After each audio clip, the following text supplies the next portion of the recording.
بروز اتوار مورخہ 7 مارچ 1976 عیسوی حضرت شہید اللہ فریدی رحمۃ اللہ علیہ نے ایک صاحب سے کہا ان کی آنکھ کے آپریشن کے سلسلے میں کہ یہ تو اسباب کی دنیا ہے، ہم اسباب سے تو فارغ نہیں ہو سکتے، چھوڑ نہیں سکتے، اگر وہ کہتے ہیں تو آپریشن کروا لو، یعنی اگر کوئی معقول وجہ نہ ہو، مثلا اس کے خلاف کسی کا تجربہ ہو کہ نقصان دیتا ہے، نہیں کرانا چاہیے، تو اگر ہم نے مالج منتخب کر لیا ہے اور کوئی معقول وجہ اس کے خلاف نہ ہو تو اس کے کہنے کے اوپر عمل کرنا چاہیے، نہیں تو اس کا علاج چھوڑ دینا چاہیے۔ لیکن جب ایک شخص نے علاج کیا ہے کامیابی کے ساتھ تو کرانا چاہیے۔ ایک بات تو یہ ہے کہ علاج کا سلسلہ انسان کی پیداوار نہیں سمجھنا چاہیے، بلکہ یہ تو اللہ کی طرف سے الہام ہے۔ بعض روایتوں میں بھی یہی ہے کہ انبیاء پر علاج کا سلسلہ الہام کیا گیا۔ ظاہر بات ہے کہ بغیر الہام کے یہ سلسلہ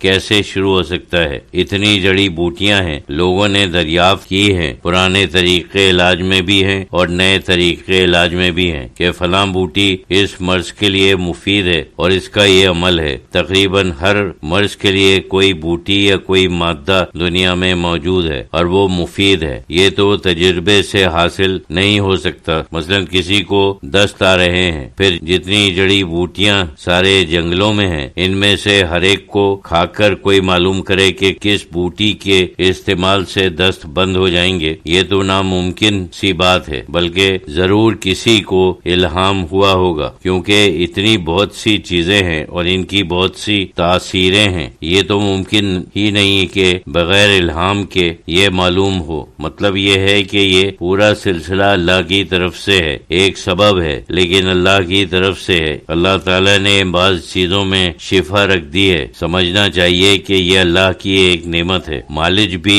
اللہ کی طرف سے ایک نعمت ہے، ہم یقین کریں کہ اللہ کی طرف سے نعمت ہے اور اصل شافی اللہ ہے، اور یہ صرف اللہ کے شفا کی ایک ظاہری نشانی ہے۔ جیسے دوائیں ہیں، جیسے مالج ہے، مالج تو سمجھو دواؤں کا تجویز کرنے والا ہے۔ اگر ہم یہ تصور کریں کہ یہ اللہ کی طرف سے ہے تو جیسے لوگ کہتے ہیں کہ فلاں کے ہاتھ میں شفا ہے، میں سمجھتا ہوں کہ ہم اس مالج کے ہاتھ میں شفا دے سکتے ہیں اگر ہم اپنے دل میں یہ تصور کریں کہ وہ شخص جو علاج کر رہا ہے صرف اللہ کی طرف سے ایک نعمت پہنچا رہا ہے تو ضرور اس کے ہاتھ میں شفا ہو جائے گی۔ اصل میں اسلام کے معنی یہی ہے اور توحید کے معنی یہی ہے کہ ہم دنیاوی اسباب کو اللہ کی طرف سمجھیں۔ ہر فائدہ پہنچانے والی چیز اللہ کی طرف سے ہے۔ جیسے اللہ کے جو 99 اسماء حدیث میں آئے ہیں، اس میں ایک اسم نافع ہے اور دوسرا ضار ہے۔ نافع کے معنی فائدہ پہنچانے والا اور ضار کے معنی ہے ضرر یا نقصان پہنچانے والا۔ ان دو اسماء سے یہ معلوم ہوتا ہے کہ دنیا میں کسی کو جو نفع